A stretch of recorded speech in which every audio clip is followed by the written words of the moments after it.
What's up, everybody? So here's the deal. I want to go back to Algebra 1 for a little bit and talk about some skills you might have learned in your Algebra 1 class. Let's start with this problem. If you remember back in the day, you were asked to multiply that out. Now you call that distributing, right? You were been told to distribute the 5 into the x plus the 4. So you would multiply the 5 times the x, you'd multiply the 5 times the 4, so 5 times x is 5x, and you multiply 5 times 4, which would be 20, and then you'd separate that with the plus sign, right? So you have successfully multiplied the binomial x plus 4 with 5, okay? So you remember doing this, right?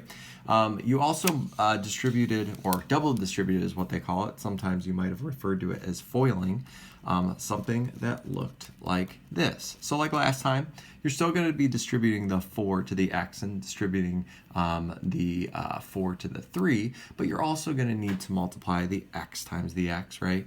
And the x times the 3 as well. This is where you might have heard FOIL before. FOIL stands for the first two terms being multiplied together. The O stands for the outer two terms being multiplied together. The I stands for the inner two terms being multiplied together. And then the L stands for, the last two terms, right? Whichever way you want to look at it. Foiling or double distributing looks a little something like this. So the x times the x, so that's x squared. The x times the 3, so that's 3x, right? And if it's positive, you leave a plus in front of the term 3x. Negative 4 times x would be represented by the negative 4x or minus 4x, and then negative 4 multiplied times the 3. So you're making sure that x multiplies by both of these and the 4 multiplies to both of these. So negative 4 times 3 is negative 12. But you wouldn't leave it like that, right? Your teacher would probably say something like simplified like terms, right? Meaning the x's add together. So x squared has nothing to add with, but the x and the x are compatible. So 3 minus 4x would be negative 1x, or just negative x minus 12. This would be like the fully reduced version of that original multiplication problem. So what I would like to go over today is what's known as factoring. Factoring is the reverse of this. So what we did was we kind of worked our way this way down. Started with the parentheses, right? Multiplied them out and got to this spot, right? What factoring is all about is reversing the process. So going from this all the way back to that, okay? There's a lot of ways to do this. You probably have already learned a couple ways to do it. What I'm going to do is I'm going to share the way that I teach students. It's known as the Japanese method. I had a student once come over from Japan, and he was doing the factoring problems super fast. So I asked him, how do you do these problems so fast? And he showed me this method. This is the way they teach factoring in Japan. So if you already know how to do factoring with another method, go for it. If you'd like a refresher on that, see me in class sometime, and I'll show you how to do it. And I know a lot of different ways to factor, but this way I think a lot of students really latch onto. They like it a lot. So let me show you how this works. I'll show you 3 examples. So hopefully you can catch on. So let me start with this. So here's problem number 1. X squared minus 2x minus 15, okay? So we're trying to get it back into, this form. Parenthesis, parenthesis, parenthesis, where you're filling it in with pretty much 4 things, right? You're looking for a term here, term here, term here, term here. Okay, so we need to fill those blanks in so that if I multiply this out, I go back to this, okay? So the way the Japanese method works goes like this. Left thing, we're gonna make a little table, goes right here, leftmost term, and then right term, the one with the number by itself, goes on the right side, all right? So the first thing you're going to do is you're going to think of 2 things that multiply to get x squared. The easiest way to break up an x squared is to multiply x times x, because x times x is x squared. Now when it comes to the number, you think of 2 things that multiply to get negative 15. So let's think of that, 15 times 1 or 3 times 5. Let's go with 3 times 5, for instance, okay? So I'm going to go 3 times 5. Now, one of these has to be negative because they have to equal negative 15 when you multiply these 2 together. So I'm going to make, for instance, let's make 3 negative first, and let's see what happens with that, okay? Now, so far we've used these 2 terms. We haven't really touched this one yet in this little puzzle, right? So here's where this guy comes in. So at this point, once you've filled in this table, what I want you to do is kind of like cross multiply. I want you to multiply this guy with this guy and this guy with this guy. So multiply diagonally, okay? And I want you to multiply this times this, so 5x. And then I want you to multiply this times this. You get negative 3x. What we're kind of doing is separating the middle two terms, kind of like what we had up here. We had like two terms going on, all right? Now, what I would like you to do is combine like terms here. So 5x minus 3x is 2x, right? Now, good news is, well, good and bad news. What you're trying to do is you're trying to get this thing to equal this. Now, I'm very, very close. This is a positive 2x, but what I really want it to be is a negative 2x. What could I have done differently in here maybe to, multiply to change the result to, instead of positive 2x, to become negative 2x? And if you guessed like switch the sign from here to here, you're absolutely right. So if we made this a positive 3 and this a negative 5, right? When I multiply negative 5 times x, you would make this negative, right? And then 3 times x would make this positive. And when I do this addition problem again, now I have negative 2x. When this process of cross multiplying adds up to the same thing in the middle, then you know you are all set. Now here is how you write your final answer, written like this. It's not written out diagonally like this. What you're going to want to do is you write it out kind of like in rows, right? So row 1, x plus 3, that gets written in the first parenthesis, and x minus 5 gets written like this in the second parenthesis, okay? And if you don't believe me, FOIL this out real quick or multiply this out, it will equal this. So this is the factored version of that, all right? Let's try 2 more examples, okay? So next example up is going to be 3x squared plus 11x plus 10. Alrighty, and again, we're trying to get it into factored form. So let's start off by taking the left guy and the right guy, right? We're making a little table, 3x squared and 10, right? And again, we ask the question, what times what is that? And then what times what is that? So we're gonna start by doing that. Let's see here. The only thing I can do is think of like x times x, right? That'll give me the x squared part. But to get 3, I would have to multiply what? There's really only one option to get to 3, so 3 times 1, right? So I'm going to multiply 3x times 1x. 3x times 1x is 3x squared. So that's pretty much all I can do with that. Does it matter necessarily which way? It depends, again, because, again, we have to do the cross multiplying. But as long as these two multiply to get that, you're on the right track. All right, 2 things that multiply to get 10. Let's see here, 10 and 1, or maybe 5 and 2. Let's try 5 and 2.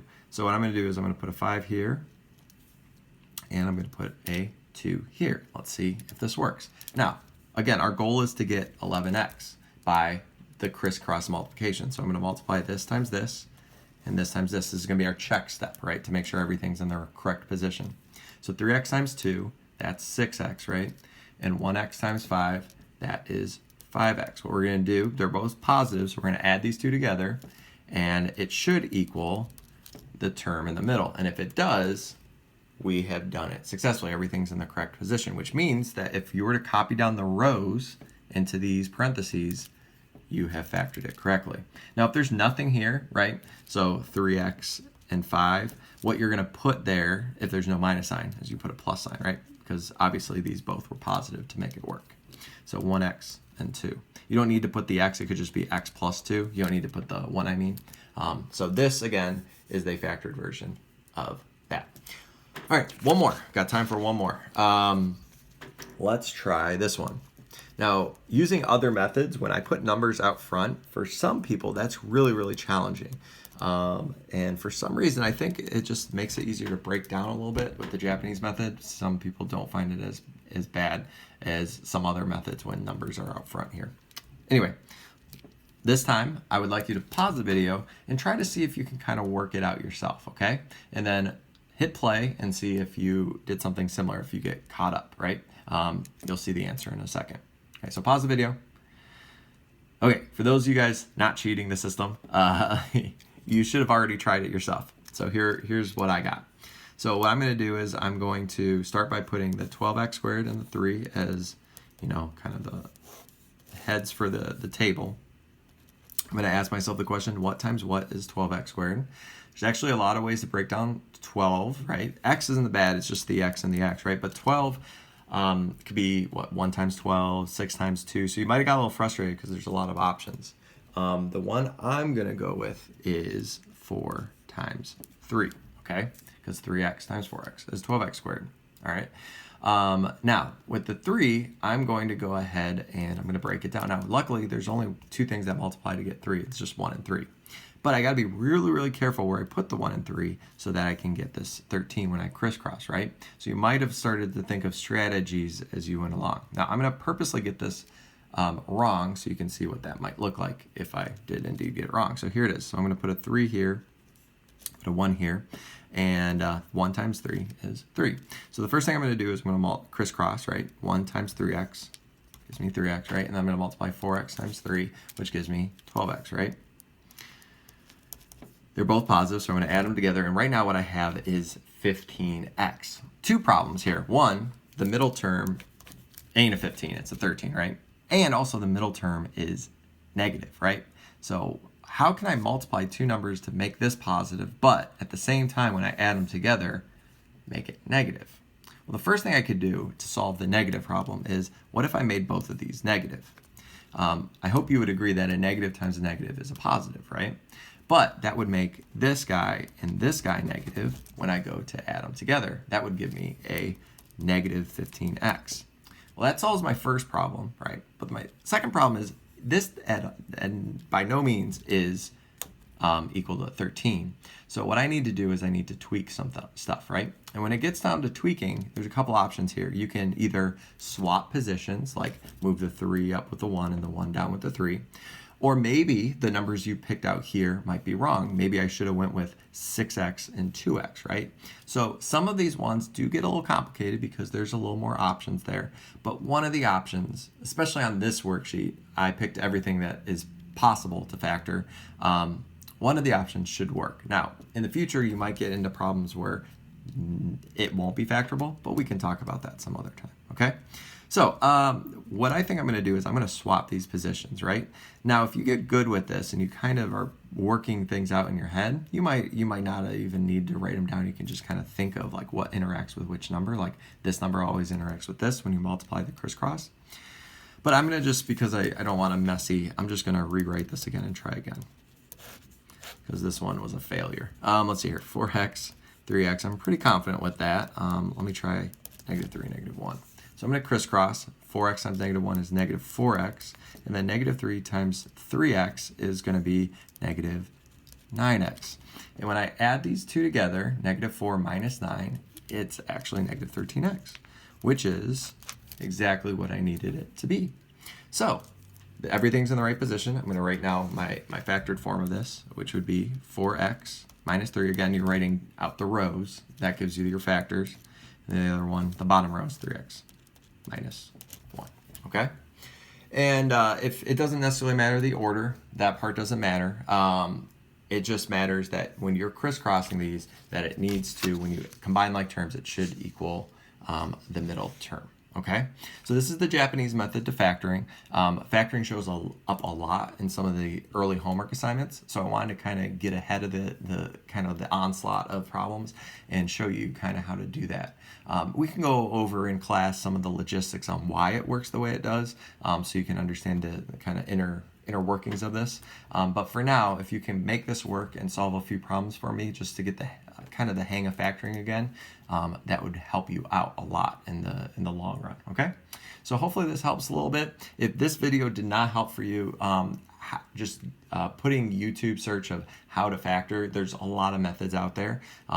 If you are getting super confused with that too, talking to me in class and saying, hey, Mr. Snyder, what's another way? Show me another way. Would love to go over that with you, okay? There is going to be, for the assignment, a few problems in a quiz form. I would like you to try that for me.